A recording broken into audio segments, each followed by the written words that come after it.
Welcome to सेक्यूट अड्डा। तो last lecture में हम लोग स्टार्ट किए थे पावर इलेक्ट्रॉनिक्स। तो उसमें हम लोग ये देखे थे कि पावर इलेक्ट्रॉनिक का सबसे बेसिक होता है सेमीकंडक्टर। तो लास्ट क्लास में हम लोगों ने सेमीकंडक्टर क्या होता है और कितने टाइप्स के होते हैं और सेमीकंडक्टर बनता कैसा है और ये सब हम लोगों ने पढ़ा था। तो इससे हम लोगों को बेसिक जो पावर इलेक्ट्रॉनिक्स या इलेक्ट्रॉनिक्स का बेसिक सेमीकंडक्टर होता है, सेमीकंडक्टर से ही इलेक्ट्रॉनिक्स या पावर इलेक्ट्रॉनिक्स आता है, वो हमने लास्ट क्लास में देख लिया था। तो आज हम लोग क्या करेंगे, आज हम लोग पावर इलेक्ट्रॉनिक्स का स्टार्ट करेंगे। तो पावर इलेक्ट्रॉनिक्स को स्टार्ट करने के लिए सबसे पहले पावर इलेक्ट्रॉनिक्स होता क्या है, ठीक है। सबसे पहले हम लोग ये देखेंगे कि कॉन्सेप्ट ऑफ पावर इलेक्ट्रॉनिक्स, ठीक है। तो पावर इलेक्ट्रॉनिक्स होता क्या है, कॉन्सेप्ट ऑफ पावर इलेक्ट्रॉनिक्स। तो ये पावर इलेक्ट्रॉनिक्स होता क्या है, तो देखिए पावर इलेक्ट्रॉनिक्स अगर आप इस शब्द में देखेंगे, इसमें आपको दो वर्ड्स है, एक आपका पावर है, दूसरा आपका इलेक्ट्रॉनिक्स है। तो पावर, जैसा आप पावर क्या होता है, नॉर्मली हम इलेक्ट्रिकल इंजीनियरिंग में इसका हम पावर इलेक्ट्रॉनिक्स क्यों रखा गया है। नॉर्मली पावर मतलब हम लोगों का जनरेशन, ट्रांसमिशन और डिस्ट्रीब्यूशन जो होता है। पावर हमारा जनरेटिंग स्टेशन में जनरेट होता है, उसके बाद वहाँ से वो ट्रांसमिट होता है टू ट्रांसमिशन लाइन्स, उसके बाद वो अलग अलग कंज्यूमर्स को डिस्ट्रीब्यूट होता है, ठीक है। तो यहाँ पे जो पावर का वोल्टेज होता है वो बहुत हाई वोल्टेज होता है। जैसा अगर आप डिस्ट्रीब्यूशन से कम करेंगे, एटलीस्ट लोएस्ट हमारा कितना होगा, 230 वोल्ट से शुरू होगा, और हाईएस्ट से हाईएस्ट हमारा अगर आप H V A C transmission देखेंगे तो 440 केवी तक होता है, और एच वी डी सी देखेंगे तो वो और भी ऊपर हो जाता है, 700-800 केवी तक चला जाता है।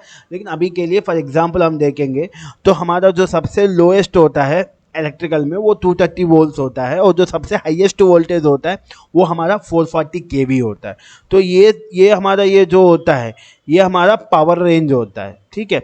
तो हमारा जो यहाँ पावर इलेक्ट्रॉनिक्स में जो पावर नाम का शब्द है वो ये हमारा रिप्रेजेंट करता है कि हम लोग हाई वोल्टेज में बात कर रहे हैं, जैसा 230 वोल्ट से ऊपर और हाईएस्ट चाहे 440 या 870 वोल्ट तक भी हम लोग देखते हैं। तो ये पावर हो गया। तो इलेक्ट्रॉनिक्स क्या हो गया, अगर आप इलेक्ट्रॉनिक्स देखेंगे, जितने भी आप इलेक्ट्रॉनिक्स कंपोनेंट्स देखेंगे वो लो वोल्टेज और लो करंट पे काम करते हैं। जैसा अगर आप देखेंगे तो इलेक्ट्रॉनिक्स का ज़्यादा से ज़्यादा जाएगा तो 24 वोल्ट जाएगा, वो भी बहुत रेयर है, और 12 वोल्ट, 5 वोल्ट, 3.3 वोल्ट, ये इलेक्ट्रॉनिक्स का पावर रेंज वोल्टेज रेंजेस होता है। और करंट भी आप देखो तो ज़्यादा से ज़्यादा 1 एम्पियर या 5 एम्पियर तक जाता है, और लोएस्ट और मिनिमम जाएगा माइक्रो एम्पियर, मिली एम्पियर भी चला जाता है, ठीक है। तो पावर इलेक्ट्रॉनिक्स अगर आप देखेंगे तो ये हमारा सिग्नल रेंज होता है। इसको हम लोग क्या बोलते हैं, इसको हम लोग सिग्नल लेवल वोल्टेज बोलते हैं, ठीक है। सिग्नल लेवल वोल्टेज या सिग्नल लेवल करंट बोलते हैं, जो कि हमारा 24, 12, 5 वोल्ट या 3.3 वोल्ट या उससे कम रहता है, और 1 एम्पियर 5 एम्पियर से नीचे, और माइक्रो एम्पियर मिली एम्पियर में जाता है। तो ये जो वोल्टेज और करंट का रेंज होता है इसको हम लोग सिग्नल लेवल बोलते हैं। और जैसा अब अगर आप इलेक्ट्रिकल में देखेंगे, हमारा वोल्टेज 230 मिनिमम शुरू होता है और मैक्सिमम 440 और 870 वोल्ट भी जाता है, और करंट हमारा 1 एम्पियर से शुरू होके thousands of amperes, kilo amperes तक भी हमारा करंट का रेटिंग जाता है। तो अब अगर आप देखेंगे, नॉर्मली सबसे पहले जब सेमीकंडक्टर्स का इंट्रोड्यूस हुआ था तो सेमीकंडक्टर्स को हम लोग इलेक्ट्रॉनिक्स में यूज़ करते थे। जैसे आप देख सकते हो जितने भी आप इलेक्ट्रॉनिक गैजेट्स हैं, हर एक में सेमीकंडक्टर मटेरियल्स यूज़ किया जाता है। हर एक में डायोड रहता है, रेक्टिफायर रहता है, हर एक में डायोड रहता है, मॉसफेट रहता है, ट्रांजिस्टर्स रहता है, अलग अलग चीज़ें रहते हैं, ठीक है। और स्टार्टिंग में हमारा ये जो सेमीकंडक्टर्स जो हम लोग पिछले क्लास में देखे थे, ये सेमीकंडक्टर स्टार्टिंग में सिग्नल लेवल में काम यूज़ किया जाता था। उसके बाद क्या हुआ, same electronic technology, same semiconductor technology जो है हमारा, इस सेमीकंडक्टर टेक्नोलॉजी को हम लोग क्या कर रहे हैं, हाई वोल्टेज लेवल में यूज़ करना शुरू किए। तो जब हम लोग सेम सेमीकंडक्टर टेक्नोलॉजी को हाई वोल्टेज में यूज़ करेंगे तो उसी को हम लोग क्या बोलते हैं, पावर इलेक्ट्रॉनिक्स बोलते हैं। बेसिकली पावर इलेक्ट्रॉनिक्स अब हम लोग एक तरह से क्या समझ सकते हैं कि पावर इलेक्ट्रॉनिक्स मतलब हम लोग इलेक्ट्रॉनिक टेक्नोलॉजी मतलब हम लोग सेमीकंडक्टर्स का यूज़ करेंगे, लेकिन हम उनको कहाँ पे यूज़ करेंगे, पावर लेवल में यूज़ करेंगे। तो usage of semiconductors at power level, अगर हम सेमीकंडक्टर्स को हाई वोल्टेज में या हाई करंट्स में यूज़ करेंगे तो उसी पर्टिकुलर फील्ड या स्ट्रीम को, उसके बारे में स्टडी करने का जो स्ट्रीम या फील्ड होता है, उसी को हम लोग क्या बोल सकते हैं, पावर इलेक्ट्रॉनिक्स बोल सकते हैं। ठीक है, तो बेसिकली आपको याद क्या रखना है, इलेक्ट्रॉनिक्स मतलब सिग्नल लेवल पे काम करता है, पावर मतलब हाई वोल्टेज में काम करता है। अगर हम सेम इलेक्ट्रॉनिक या सेमीकंडक्टर टेक्नोलॉजी को हाई वोल्टेज में यूज़ करना शुरू करेंगे, मतलब सेम सेमीकंडक्टर मतलब इलेक्ट्रॉनिक टेक्नोलॉजी को पावर लेवल में मतलब हाई वोल्टेज लेवल में इस्तेमाल करना शुरू करेंगे, तो उसी को हम लोग क्या बोलते हैं, पावर इलेक्ट्रॉनिक्स बोलते हैं। या ठीक है, इसी को आप लोग कुछ जगह टाइरिस्टराइज पावर कंट्रोल में पढ़ेंगे, लेकिन मैं आपको पहले बोला था टाइरिस्टराइज पावर या पावर इलेक्ट्रॉनिक्स एक ही होता है। ठीक है, तो अब हम देखते हैं कि क्यों, जब हमारे पास पहले कन्वेंशनल मेथड्स थे, हमारे पास नॉर्मल स्विचेस थे, नॉर्मल रेक्टिफायर्स थे, नॉर्मल चीज़ें थे, तो हम लोग क्यों पावर इलेक्ट्रॉनिक्स में शिफ्ट हुए, क्यों हम लोगों को semiconductor technology high voltage level में यूज़ करने का ज़रूरत पड़ा, तो क्यों हुआ। तो इसके लिए अब हम लोग क्या करेंगे, कुछ तो एडवांटेजेस होंगे, है ना। तो क्या एडवांटेजेस होंगे कि हम लोगों को पावर इलेक्ट्रॉनिक्स में शिफ्ट करना पड़ा, कन्वेंशनल मेथड से क्यों हम लोगों को पावर इलेक्ट्रॉनिक्स में आना पड़ा। तो पावर इलेक्ट्रॉनिक्स, अगर हम लोग इलेक्ट्रॉनिक टेक्नोलॉजी को पावर लेवल में यूज़ करने से हमको क्या एडवांटेजेस मिलते हैं, तो ये चीज़ हम लोग देखेंगे। ठीक है, तो एडवांटेजेस ऑफ पावर इलेक्ट्रॉनिक्स, जैसा आपको मैं लास्ट टाइम बताया था कि हम लोग आज पावर इलेक्ट्रॉनिक्स का एडवांटेजेस देखेंगे, तभी हमको समझ में आएगा कि ये सब्जेक्ट पढ़ना क्यों है। ठीक है, तो पावर इलेक्ट्रॉनिक्स क्या होता है, इलेक्ट्रॉनिक मतलब सेमीकंडक्टर टेक्नोलॉजी को अगर आप हाई वोल्टेज लेवल में इस्तेमाल करेंगे तो उसी को पावर इलेक्ट्रॉनिक्स बोलते हैं। अब ये पावर क्यों यूज़ करना पड़ा, क्या ज़रूरत आया कि सेमीकंडक्टर टेक्नोलॉजी को पावर पावर लेवल में यूज़ करना पड़ा। तो कुछ तो एडवांटेजेस होंगे, तो एक एक करके एडवांटेजेस देखते हैं। सबसे पहला एडवांटेज जो है वो हमारा क्या है, हाई एफिशिएंसी। क्या है हमारा, हाई एफिशिएंसी। ठीक है, क्योंकि हम सब जानते हैं नॉर्मल इलेक्ट्रिकल में, नॉर्मल जैसा आप देखेंगे, नॉर्मल अगर आप कंडक्टर्स यूज़ करेंगे तो हमारा कंडक्टर्स में रेजिस्टेंस होता है ना, रेजिस्टेंस हर जगह होता है, तो कंडक्टर्स में रेजिस्टेंस होता है। तो रेजिस्टेंस की वजह से क्या होता है, एक हमारा इम्पॉर्टेंट लॉस आता है जो कि हमारा आई स्क्वेयर आर लॉस, इसी को हम लोग क्या बोलते हैं, कॉपर लॉस बोलते हैं। ये एक हमारा एनर्जी लॉस है। तो नॉर्मल कंडक्टर्स में, नॉर्मल पहले कन्वेंशनल मेथड्स में जब हम कंडक्टर्स का इस्तेमाल करते थे, तो कंडक्टर्स में रेजिस्टेंस होने की वजह से एक लॉस होता है, उस लॉस को हम लोग क्या बोलते हैं, आई स्क्वेयर आर लॉस या कॉपर लॉस बोलते हैं। तो इस कॉपर लॉस की वजह से अगर हम लोग इनपुट देंगे, तो इनपुट जब देंगे तो हमारा आउटपुट जाएगा। तो जब हम इनपुट से आउटपुट मतलब पावर को एक जगह से दूसरी जगह जब हम ट्रांसमिट कर रहे हैं, तो इनपुट में जितना पावर दे रहे या जितना एनर्जी दे रहे उतना पावर आउटपुट तक जा नहीं पाता, तो पावर लॉस होता है। क्यों होता है power loss, copper loss. Electrical की बात करेंगे, बाकी लॉसेस भी होते हैं, लेकिन अगर मेनली इलेक्ट्रिकल पे बात करेंगे तो नॉर्मल कन्वेंशनल कंडक्टर्स जब इस्तेमाल करेंगे तो हमारा एक आई स्क्वेयर आर लॉस होता है। ये क्यों होता है, क्योंकि हमारा मटेरियल्स में रेजिस्टेंस होता है। तो इस आई स्क्वेयर आर लॉसेस की वजह से हमारा क्या होता है, हम जितना पावर हम ट्रांसमिट करना चाहते हैं, जितना पावर हम यूटिलाइज करना चाहते हैं, उतना पावर यूटिलाइज नहीं हो पाता है, बीच में कुछ पावर लॉस हो जाता है, कॉपर लॉस। ठीक है, लेकिन अगर हम जब ये कहाँ पे होता है, ये नॉर्मल कंडक्टर्स में होता है। नॉर्मल कंडक्टर्स में रेजिस्टेंस होने की वजह से कॉपर लॉस होता है, और इस कॉपर लॉस की वजह से पावर एनर्जी वेस्टेज या पावर लॉस ज़्यादा होता है। लेकिन अगर आप सेमीकंडक्टर्स में आएंगे, सेमीकंडक्टर्स अगर आप देखेंगे, सेमीकंडक्टर्स में जो पावर लॉस होता है वो बहुत कम होता है व्हेन कंपेयर टू कंडक्टर्स। ठीक है, जब आप कंडक्टर से कंपेयर करेंगे तो आपका सेमीकंडक्टर्स में जो पावर लॉस होता है वो बहुत कम होता है, क्योंकि सेमीकंडक्टर्स में पीटीसी भी होता है, पॉजिटिव टेम्परेचर कोएफिशिएंट, एनटीसी भी होता है। लेकिन नॉर्मली अगर आप देखेंगे तो आपका सेमीकंडक्टर्स में जो आई स्क्वेयर और लॉस या जो क्योंकि सेमीकंडक्टर्स में कॉपर तो इस्तेमाल होता नहीं है, we are using the semiconductor material, silicon, germanium, ये सब यूज़ करते हैं।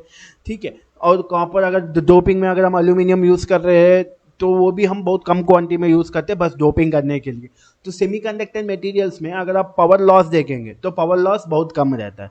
जब हमारे सेमीकंडक्टर मटेरियल्स में पावर लॉस कम रहता है तो ऑटोमेटिकली हमारा एफिशिएंसी क्या हो जाता है, ज़्यादा हो जाता है। जब हमारा पावर लॉस कम रहता है तो हम इनपुट में जितनी एनर्जी देंगे मैक्सिमम आउटपुट में जाएगा, तो आउटपुट में इनपुट करेंगे तो हमारी एफिशिएंसी ज़्यादा आता है। ठीक है, तो ये हमारा सबसे पहला रीज़न है कि सेमीकंडक्टर मटेरियल्स यूज़ करने का सबसे पहला रीज़न क्या है, एफिशिएंसी हाई आता है। एफिशिएंसी क्यों हाई आता है, क्योंकि पावर लॉस कम होता है सेमीकंडक्टर मटेरियल्स में, क्योंकि सेमीकंडक्टर मटेरियल्स में हीट कम होता है, जिसकी वजह से पावर लॉस भी कम होता है, क्योंकि रेसिस्टेंस होता नहीं है। ठीक है, दूसरा क्या है, हाई रिलायबिलिटी। ठीक है,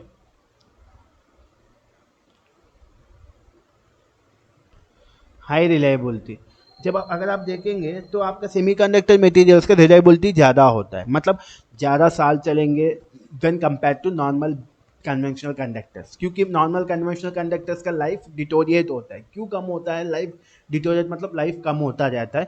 क्यों लाइफ कम होता है, क्योंकि नॉर्मल कंडक्टर्स में वही बात फिर से रेसिस्टेंस होता है।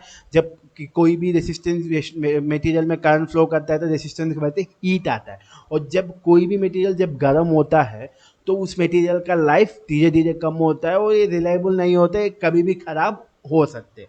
तो दूसरा रीज़न ये है कि पावर इलेक्ट्रॉनिक्स, लेकिन सेमीकंडक्टर्स में इतना ज़्यादा हीट नहीं आता। क्यों नहीं आता, क्योंकि सेमीकंडक्टर्स में इतना ज़्यादा रेसिस्टेंस नहीं होता है, तो इनका रिलायबिलिटी भी ज़्यादा, ये ज़्यादा भरोसेमंद है और ये ज़्यादा साल चलता भी है। ठीक है, उसके बाद तीसरा आपको देखेंगे, ठीक है, लॉन्ग लाइफ, वो तो हमें पहले बता दिया। रिलायबिलिटी मतलब ज़्यादा डिपेंडेंसी हम रख सकते हैं, रिलायबिलिटी मतलब लॉन्ग लाइफ, और इसके अलावा लेस मेंटेनेंस, मेंटेनेंस कम चाहिए होता है। ठीक है, when compare to normal conductors या normal electrical equipments, semiconductor materials का मेंटेनेंस भी बहुत कम चाहिए होता है, क्योंकि वही बात, जब हमारा ज़्यादा कुछ सेमीकंडक्टर मटेरियल्स में ज़्यादा कुछ हीट नहीं होता, हीट की वजह से कोई कंपोनेंट ख़राब नहीं होता, तो सेमीकंडक्टर मटेरियल्स में मेंटेनेंस करने का ज़रूरत भी नहीं पड़ता है। ठीक है, तो सेमीकंडक्टर मटेरियल्स में मेंटेनेंस भी कम लेता है। ठीक है,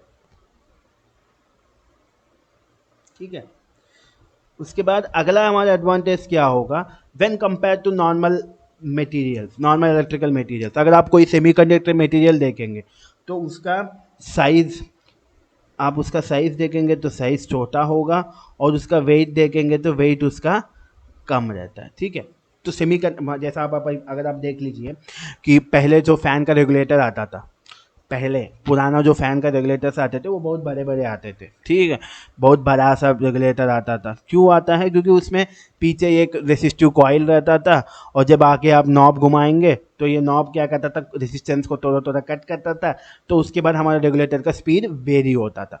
लेकिन अब जो रेगुलेटर आ रहे हैं वो बहुत छोटे छोटे आने लगे। ठीक है, क्यों, क्योंकि अब जो रेगुलेटर्स आ रहे हैं उसमें ट्रैक डायक का टेक्नोलॉजी यूज़ किया जाता है। तो उसमें एक ट्रैक या डायक एक voltage regulator, SCR based voltage regulator होते हैं, जो कि एक पावर इलेक्ट्रॉनिक डिवाइस है, जो कि एक सेमीकंडक्टर मटेरियल है। तो अब जो रेगुलेटर्स है उसमें एससीआर बेस्ड होते हैं, तो उनका साइज़ छोटा हो गया। एससीआर है, एससीआर जब वेरी करेंगे तो गेट के पास वोल्टेज वेरी होता है, और ऑटोमेटिकली हमारा पावर को वेरी करता है, जिससे हमारा फ़ैन का स्पीड कम ज़्यादा हो जाता है। ठीक है, तो यही हमारा लाइव एग्जांपल है फ़ैन का रेगुलेटर। अगर आप फ़ैन का रेगुलेटर देखते, पहला जो रेगुलेटर आता था वो साइज़ में बड़ा होता था, अब जो रेगुलेटर आ रहा है साइज़ में छोटा है। ये रेगुलेटर वेट भी ज़्यादा होता था, अब जो रेगुलेटर आ रहे हैं वो बहुत हल्के होते हैं। ठीक है, तो एक बेसिक एग्जांपल है, क्योंकि पहले का रेगुलेटर्स में रेसिस्टिव कॉइल रहता था, और जब आप आगे का नॉब घुमाते थे टक टक टक करके तो रेसिस्टिव कॉइल कट होता था। लेकिन अब जो रेगुलेटर्स आ रहे हैं उसमें एससीआर बेस्ड रहता है, तो आप आगे का नॉब वेरी करेंगे तो एससीआर अपना वोल्टेज रेगुलेट करता रहता है। तो एससीआर मतलब सेमीकंडक्टर मटेरियल्स या पावर इलेक्ट्रॉनिक डिवाइसेस यूज़ करने की वजह से रेगुलेटर का साइज छोटा हो गया और रेगुलेटर का वेट भी कम हो गया। तो ये आपका एक और एडवांटेज है, मतलब power electronic based devices use करने से आपका साइज एंड वेट कम हो जाता है। ठीक है, हाँ, लेकिन एक पॉइंट पे हम लोग ये, कुछ लोग ये बोल सकते हो कि सर लेकिन power electronic devices are costly when compare to normal basic. पहले का रेगुलेटर सस्ता होता था, अब का रेगुलेटर थोड़ा महंगा होता है। ऐसा कुछ नहीं है, अभी आप प्राइस कंपेयर करेंगे पहले के रेगुलेटर आपका रेगुलेटर का प्राइस लगभग सेम होता है। क्यों, क्योंकि देखिए पावर इलेक्ट्रॉनिक्स में एक एडवांटेज ये भी है, पावर इलेक्ट्रॉनिक डिवाइसेस में अगर इनको मास में प्रोड्यूस करेंगे, अगर पावर इलेक्ट्रॉनिक डिवाइसेस में मास प्रोडक्शन करेंगे तो इनका प्राइस बहुत ज़्यादा कम हो जाता है। ठीक है, तो इसलिए आप देख सकते हो चाइनीज़ मटेरियल्स, पावर इलेक्ट्रॉनिक्स में कोई भी इलेक्ट्रॉनिक मटेरियल्स जब आप मास प्रोडक्शन करेंगे तो इनका प्राइस बहुत ज़्यादा ही कम हो जाता है। That's why the China market, China से जो प्रोडक्ट्स आते हैं वो बहुत सस्ते में क्यों आते हैं, क्योंकि वो बहुत लार्ज क्वांटिटी में प्रोडक्शन करते हैं। ठीक है, ये एडवांटेज है। सबसे पहला एडवांटेज क्या है, पावर इलेक्ट्रॉनिक्स डिवाइसेस का, जो भी devices SCR based power electronic devices होते हैं उनके एफिशिएंसी ज़्यादा होता है, उनका रिलायबिलिटी ज़्यादा होता है, उनको ज़्यादा भरोसा कर सकते हैं क्योंकि वो उसमें हीट नहीं आता। जब उनमें हीट नहीं बनता तो उनमें ख़राब जल्दी नहीं होते और वो आराम से भरोसेमंद होते हैं, आप उस पर भरोसा करके यूज़ कर सकते हो और उनका लाइफ भी ज़्यादा होता है। जो चीज़ जल्दी गर्म नहीं होता, जो नॉर्मल कूल रहता है, वो ज़्यादा साल रहता है और उसका मेंटेनेंस भी कम पड़ता है और उसका साइज़ और वेट कम होता है और वो मास प्रोड्यूस करेंगे तो उनका प्राइस भी बहुत ज़्यादा कम हो जाता है। तो इतना सारे एडवांटेज, इसके अलावा एक और भी होता है डायनेमिक कैरेक्टरिस्टिक्स। डायनेमिक कैरेक्टरिस्टिक्स भी इसका अच्छा रहता है, मतलब रिस्पॉन्स। जैसा अगर आप देखेंगे कोई भी पावर इलेक्ट्रॉनिक डिवाइस, जैसा अभी पहले हम लोग स्विच यूज़ करते थे, स्विच ऑन और ऑफ करने में वो स्लो प्रोसेस होता था, लेकिन अगर पावर इलेक्ट्रॉनिक बेस्ड स्विच अगर यूज़ करेंगे तो वो बहुत फास्ट स्विचिंग होता है, ठीक है। जब और एक चीज़ याद रखिएगा, जो हमारा अभी इन्वर्टर टेक्नोलॉजी यूज़ हो रहा है, अभी जो इन्वर्टर्स आए हैं, जैसा उनको हम यूपीएस बोलते हैं, लेकिन घर में जो इन्वर्टर्स आए हैं, ठीक है, जो इन्वर्टर्स आए हैं, तो वो इन्वर्टर्स जो घर में इन्वर्टर्स आए हैं वो भी पावर इलेक्ट्रॉनिक्स की वजह से आए हैं। जब से पावर इलेक्ट्रॉनिक्स का इंट्रोडक्शन हुआ तब से यूपीएस का प्रोडक्शन ज़्यादा होने लगा, क्योंकि यूपीएस में डीसी को एसी में कन्वर्ट करना है तो वहाँ पे बहुत फास्ट स्विचिंग चाहिए और पावर इलेक्ट्रॉनिक्स बहुत फास्ट स्विचिंग करता है, ठीक है। ठीक है, तो बहुत सारे एडवांटेजेस है, जैसा अगर आप अब देखेंगे हाई एफिशिएंसी, क्योंकि पावर लॉस कम होता है तो एफिशिएंसी ज़्यादा है। हाई रिलायबिलिटी, हीट नहीं बनता तो ये जल्दी ख़राब नहीं होते। उसके बाद लॉन्ग लाइफ, ठीक है, लाइफ ज़्यादा होता है, साइज़ और वेट कम होता है, ठीक है, और मास में प्रोडक्शन करने से कॉस्ट कम होता है और डायनेमिक स्विचिंग, डायनेमिक कैरेक्टरिस्टिक अच्छा होता है, मतलब ये बहुत जल्दी ऑन ऑफ हो सकते हैं, ठीक है। तो ये सारे एडवांटेजेस है। अब एडवांटेजेस है तो डिसएडवांटेजेस भी होंगे कुछ। तो पावर इलेक्ट्रॉनिक डिवाइसेस का क्या क्या डिसएडवांटेजेस है, ठीक है, तो देखते हैं क्या क्या डिसएडवांटेजेस है। डिसएडवांटेजेस ऑफ पावर इलेक्ट्रॉनिक्स, ठीक है, पावर इलेक्ट्रॉनिक डिवाइसेस या पावर सेमीकंडक्टर डिवाइसेस भी बोल सकते हैं, ठीक है। तो क्या क्या डिसएडवांटेजेस होते हैं, ठीक है, तो डिसएडवांटेजेस भी कुछ होंगे, ठीक है। तो सबसे पहला डिसएडवांटेज क्या होगा, हार्मोनिक्स, ठीक है। आप देखे होंगे नॉर्मली हमारा बेसिक फ्रीक्वेंसी क्या होता है, इंडिया में 50 हर्ट्ज होता है ना। अगर हम इंडिया की बात करेंगे तो इंडिया में हमारा जो पावर का फ्रीक्वेंसी हो, हमारा इलेक्ट्रिक पावर का फ्रीक्वेंसी होता है वो 50 हर्ट्ज होता है, ठीक है। लेकिन आपको मैं अभी इसके पहले बताया था ये बहुत हाई स्विचिंग होता है, इससे स्विचिंग स्पीड बहुत ज़्यादा होता है ना। पावर इलेक्ट्रॉनिक डिवाइसेस में ऑन ऑफ होने का कैरेक्टरिस्टिक्स अच्छे होते हैं, बहुत जल्दी स्विचिंग होता है। जब बहुत फास्ट स्विचिंग होता है तो फास्ट स्विचिंग होने की वजह से ये 50 हेज से भी ज़्यादा 150 हाई फ्रीक्वेंसी सिग्नल्स भी जनरेट कर सकते हैं। और जब ये हाई फ्रीक्वेंसी सिग्नल्स जाके नॉर्मल फ्रीक्वेंसी वेव को इंटरप्ट करेंगे तो नॉर्मल वेव का शेप बिगड़ सकता है, क्योंकि हमारा जो एसी होता है वो एकदम प्योर साइन वेव होता है, 50 हेज होता है, ठीक है। लेकिन जब एक 150 हेज का वेव आके इससे इंटरेक्ट करेगा, इसमें डिस्टॉर्शंस लाएगा, इसी डिस्टॉर्शंस को हम लोग क्या बोलते हैं, हार्मोनिक्स बोलते हैं।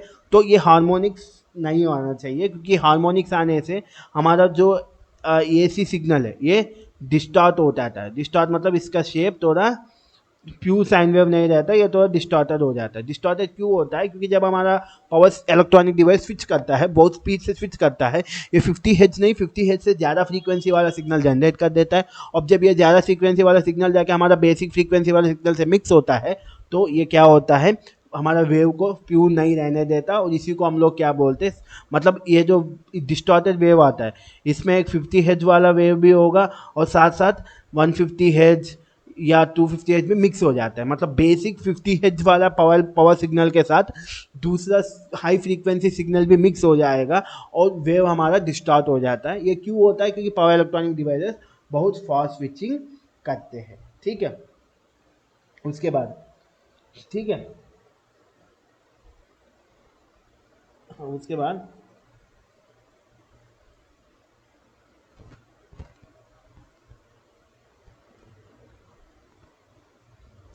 पावर इलेक्ट्रॉनिक डिवाइसेस में, ठीक है, जब हम एसी को डीसी में कन्वर्ट करेंगे, ठीक है, ठीक है, एसी को डीसी जैसा कन्वर्टर हो गया, या हम लोग डीसी को डीसी में कन्वर्ट करेंगे, जैसा हमारा आगे पढ़ेंगे चॉपर हो गया, ठीक है।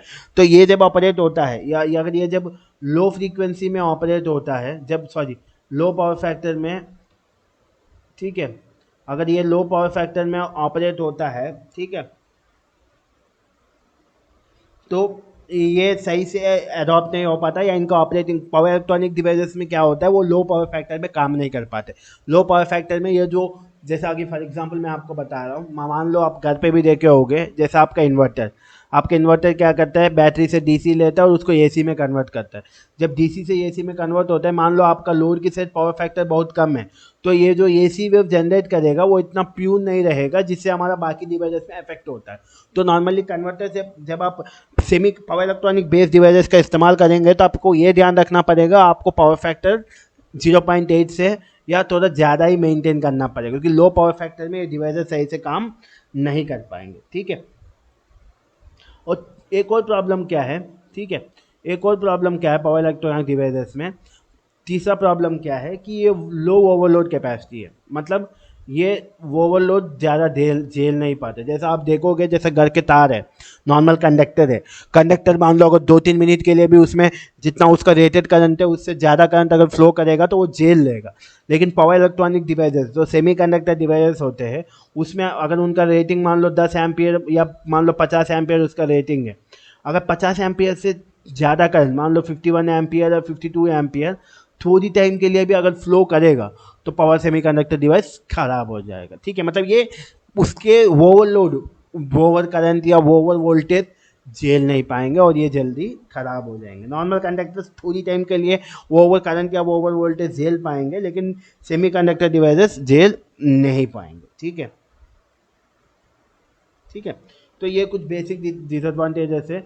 डिसएडवांटेजेस थोड़ा कम है, जैसा आप देख सकते हो। सबसे पहला क्या है, पावर या सेमीकंडक्टर डिवाइस बहुत फास्ट स्विचिंग होता है, तो फास्ट स्विचिंग होने की वजह से हार्मोनिक्स आ सकते हैं। और दूसरा क्या है कि power semiconductor devices low power factor में काम नहीं कर पाते, क्योंकि लो पावर फैक्टर में इनका ऑपरेशन पे इफेक्ट पड़ता है। तो आप पावर सेमीकंडक्टर डिवाइसेस जब इस्तेमाल करेंगे तो आपको पावर फैक्टर हाई रखना पड़ेगा। और तीसरा क्या है कि वो ओवरलोड नहीं झेल पाते, अगर थोड़ी टाइम के लिए भी इनमें ज़्यादा करंट या ज़्यादा वोल्टेज आ जाएगा तो ये तुरंत खराब हो जाएंगे, लेकिन हमारे कंडक्टर्स ज़्यादा झेल लेंगे। तो अब आप एडवांटेजेस और डिसएडवांटेजेस देखेंगे, तो एडवांटेजेस ज़्यादा है, डिसएडवांटेजेस कम है। एडवांटेजेस आप देखते हैं तो एक आपका हार्मोनिक्स था, ठीक, एफिशिएंसी अच्छा था, ठीक है।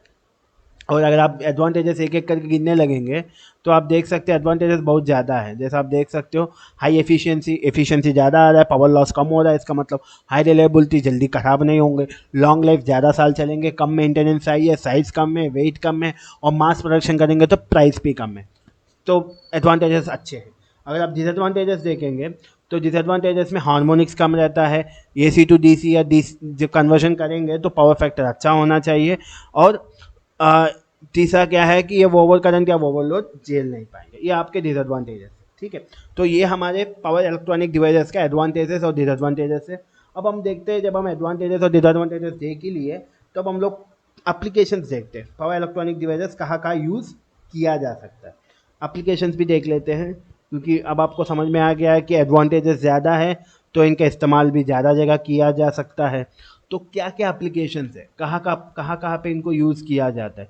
तो सबसे पहला एप्लीकेशन हमारा क्या होगा, अगर आप देखेंगे एरोस्पेस, एरोस्पेस इंडस्ट्री में पावर इलेक्ट्रॉनिक डिवाइसेस या थायरिस्टराइज्ड पावर कंट्रोलर्स का इस्तेमाल ज़्यादा किया जाता है। जैसा अगर आप देखेंगे स्पेस शटल, जैसा हमारा इंटरनेशनल स्पेस शटल जो होता है ऊपर, स्पेस शटल या स्पेस स्टेशन जो होते हैं स्पेस में, तो उनमें पावर सप्लाई के लिए, क्योंकि उनमें बैटरीज रहते हैं, सोलर पैनल्स, जब सुबह की जब लाइट गिरता है सनलाइट, तो सोलर पैनल से वो बैटरी चार्ज होते हैं, उसके बाद उस बैटरी से हमको पूरा स्पेस स्टेशन या स्पेस शटल को चलाना पड़ता है। तो वहाँ पे पावर सप्लाई के लिए पावर इलेक्ट्रॉनिक डिवाइसेस का इस्तेमाल किया जाता है, ठीक है। और अब दूसरा क्या है, कमर्शियल एप्लीकेशंस। कमर्शियल एप्लीकेशंस में कहाँ कहाँ यूज़ होता है, अगर आप कमर्शियल एप्लीकेशंस में देखेंगे, जैसा एडवर्टाइजमेंट बोर्ड्स में, ठीक है, और एयर कंडीशनिंग में, हीटिंग में, ये आप आगे पढ़ेंगे, आगे जाके पढ़ेंगे, हीटिंग में, और रेफ्रिजरेटर्स में, बड़े बड़े जो कमर्शियल रेफ्रिजरेटर्स होते हैं उनमें, और टेक्सटाइल मिल्स में, रोलिंग मिल्स में, और टेक्सटाइल टेक्सटाइल मिल्स में, ठीक है, और रोलिंग मिल्स में, ठीक है, ऐसा बहुत सारे एप्लीकेशन है। एडवर्टाइजमेंट एडवर्टाइजमेंट बोर्ड्स में, एयर कंडीशनर्स में, हीटिंग में, रेफ्रिजरेटर्स में, टेक्सटाइल मिल्स में, रोलिंग मिल्स में, ऐसा अलग अलग जगह कमर्शियल एप्लीकेशंस में यूज़ किया जा सकता है। अगर आप इंडस्ट्रीज़ में देखेंगे, इंडस्ट्रीज़ में पावर इलेक्ट्रॉनिक डिवाइसेस कहाँ पे इस्तेमाल होता है, तो जैसे आप इंडस्ट्रीज़ में देखेंगे, इंडस्ट्रीज़ में फर्नेसेस में, ठीक है, जैसा आप देखोगे इंडक्शन हीटिंग होता है, इंडक्शन फर्नेस होता है, या वैसे फर्नेस में हाई फ्रीक्वेंसी चाहिए होता है, लेकिन हमारा सप्लाई जो होता है वो 50 एज होता है, तो लो फ्रीक्वेंसी को हाई फ्रीक्वेंसी में कन्वर्ट करने के लिए वो साइक्लो कन्वर्टर्स का यूज़ किया जाता है, जो कि हमारा एक पावर इलेक्ट्रॉनिक डिवाइसेस है। तो इंडस्ट्रीज में हीटिंग करने के लिए फर्नेस का इस्तेमाल किया जाता है, उन फर्नेस में हाई फ्रीक्वेंसी चाहिए, तो वहाँ पे पावर इलेक्ट्रॉनिक डिवाइसेस का इस्तेमाल किया जाता है। इंडस्ट्रीज के जो फैंस होते हैं, डीसी फैंस अगर है, तो वहाँ पे पावर इलेक्ट्रॉनिक डिवाइस का इस्तेमाल होता है, ठीक है। और ये सॉरी, ये एप्लीकेशन थोड़ा रिफ्लेक्ट गलत हो गए, तो ये यहाँ पे आएंगे इंडस्ट्रीज में, रेफ्रिजरेटर्स में, टेक्सटाइल मिल्स में, रोलिंग मिल्स में, ये सब जगह यूज़ होता है। कमर्शियल में अगर आप देखेंगे तो कमर्शियल में एडवर्टाइजमेंट बोर्ड्स में और कंप्यूटर में, ठीक है, कंप्यूटर में भी आप देख सकते हो, ठीक है। मैं पिछली बार थोड़ा रिवर्स हो गया था, तो नॉर्मली अगर कमर्शियल एप्लीकेशंस में देखेंगे, एडवर्टाइजमेंट्स में, कंप्यूटर्स में, यूपीएस में, ठीक है, यूपीएस ये सब कमर्शियल में आता है, यूपीएस में, और एलिवेटर्स में, ठीक है, एलिवेटर्स में, इन सब जगह यूज़ किया जाता है। इंडस्ट्रीज में अगर आप आएंगे तो फर्नेस में, डीसी फैंस में, रेफ्रिजरेटर्स में, टेक्सटाइल मिल्स में, रोलिंग मिल्स में, ऐसे अलग अलग जगह यूज़ किया जाता है, ठीक है।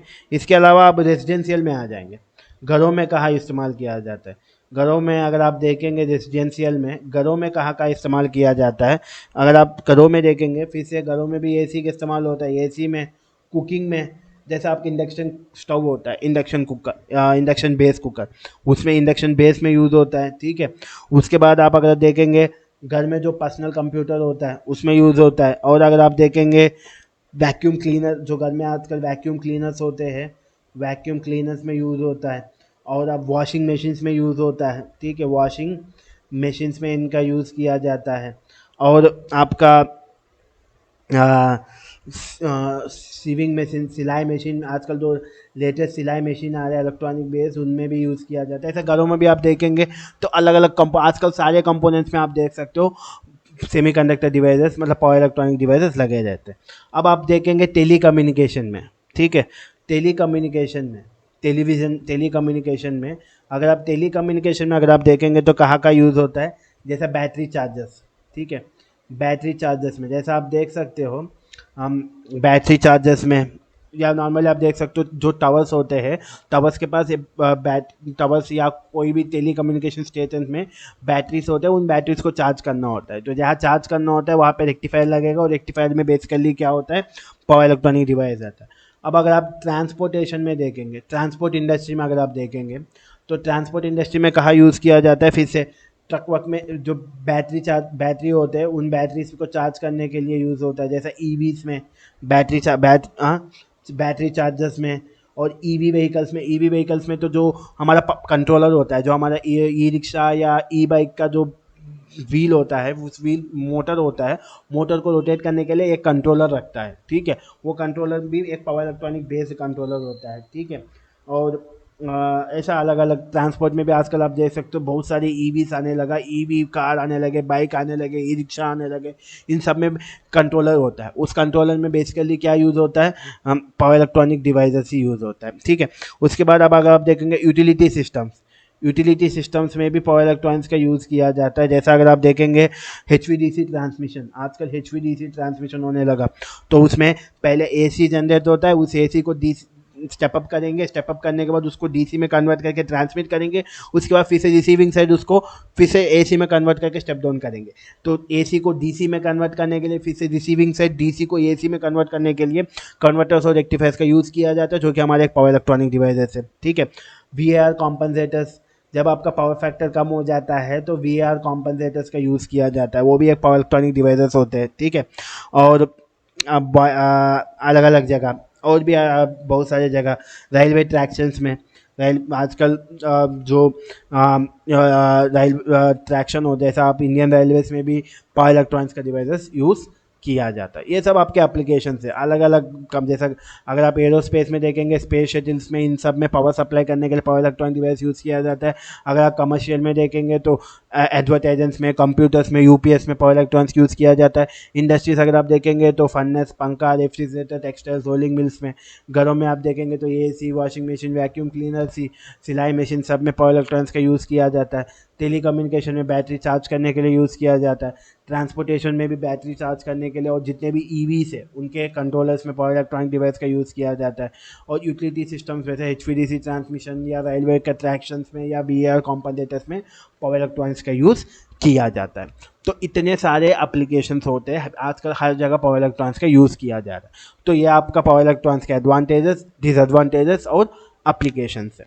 तो अगले क्लास में हम लोग पावर इलेक्ट्रॉनिक्स का शुरुआत करेंगे। अगले क्लास में मैं एक बेसिक ब्लॉक डायग्राम से स्टार्ट करूंगा कि टाइरिस्टर से पावर कंट्रोल, पावर को कंट्रोल कैसे करते हैं ये power electronic device, semiconductor device इस्तेमाल करके। उसके बाद हम सबसे पहला डिवाइस डायोड के बारे में हम लोग डिस्कस करेंगे अगले क्लास में। ठीक है, थैंक यू।